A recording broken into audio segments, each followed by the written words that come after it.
एक छोटा बच्चा और गुल्लक। एक बार एक गरीब बच्चा हाथ में मिट्टी की गुल्लक लिए भागता हुआ एक दवाई की दुकान पर गया। वह काफ़ी देर तक वहाँ पर खड़ा रहा, लेकिन दुकानदार का ध्यान उस पर नहीं गया, क्योंकि वहाँ पर काफ़ी भीड़ थी। उसने दुकानदार को कई बार बुलाया, लेकिन दुकानदार का ध्यान उस पर नहीं गया, क्योंकि वहाँ पर भीड़ बहुत थी। फिर इस बच्चे को गुस्सा आया। उसने अपनी मिट्टी की गुल्लक को वहीं काउंटर पर जोर से रख दिया। इसके बाद दुकानदार और वहाँ पर खड़े सभी लोग उस बच्चे की तरफ देखने लगे। दुकानदार ने उससे पूछा कि बेटे, आपको क्या चाहिए? तो वह बड़े ही भोलेपन से बोला, मुझे एक चमत्कार चाहिए। यह सुनकर दुकानदार को कुछ समझ में नहीं आया और ना ही वहाँ पर खड़े लोगों को कुछ समझ में आया। सभी उसकी तरफ देखने लगे। फिर दुकानदार ने उससे कहा कि बेटे, चमत्कार तो यहाँ पर नहीं मिलता। तो बच्चे को लगा कि वह झूठ बोल रहा है। उसने कहा कि मेरे गुल्लक में बहुत पैसे हैं, बताओ आपको कितने पैसे चाहिए, मैं आज यहाँ से चमत्कार लेकर ही जाऊँगा। तभी काउंटर पर खड़े एक आदमी ने उससे पूछा कि बेटा, क्यों चाहिए आपको चमत्कार? तब उसने बच्चे ने अपनी सारी कहानी बताई। अभी कुछ दिन पहले मेरी मम्मी के सिर में दर्द हुआ, मेरे पापा उसको हॉस्पिटल ले गए। उसके बाद कई दिन तक मेरी मम्मी घर नहीं आई। मैंने बहुत बार अपने पापा से पूछा, लेकिन उन्होंने मुझे कुछ नहीं बताया। वो बार बार यही बोलते रहे कि वह कल आ जाएगी, लेकिन वह अभी तक नहीं आई।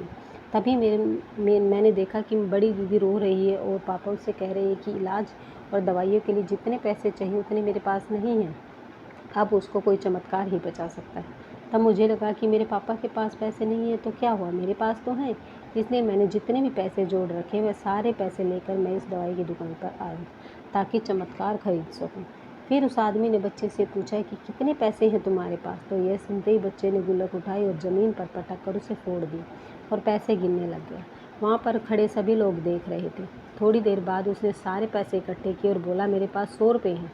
वो जो आदमी वहाँ पर खड़ा और मुस्कुराया और बोला कि अरे, तुम्हारे पास तो पूरे पैसे हैं, इतने का ही तो आता है चमत्कार। यह सुनकर वह बच्चा खुश हो गया और बोला, चलो मैं आपको अपने पापा से मिलवाता हूँ। बाद में पता लगा कि वह आदमी कोई और नहीं था, बल्कि एक बहुत बड़ा न्यूरोसर्जन था और उसने सिर्फ 100 रुपये में उसकी मम्मी की सर्जरी कर दी। उसकी मम्मी कुछ दिन बाद ठीक होकर घर वापस आ गई। फिर कुछ दिन बाद वह बच्चा अपनी दीदी और पापा और मम्मी के साथ चारों साथ बैठे हुए थे और बात कर रहे थे। तभी उसकी मम्मी ने उसके पापा से पूछा कि अब तो बता दो, ये चमत्कार हुआ कैसे? तब उन्होंने अपने बेटे की तरफ देख कर कहा, चमत्कार मैं नहीं, इसने किया है। तो यहाँ पर बहुत बड़ा सबक है जो हम उस छोटे से बच्चे से सीख सकते हैं। ज़िंदगी में कभी कभी ऐसा होता है कि हमको कोई रास्ता नज़र नहीं आ रहा होता और हम लोग हिम्मत हार जाते हैं।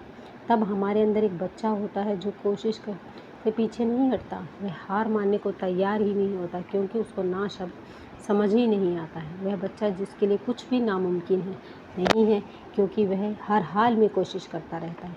हर उम्मीद करते हैं कि आपको अगर ये स्टोरी पसंद आई तो कृपया शेयर करें।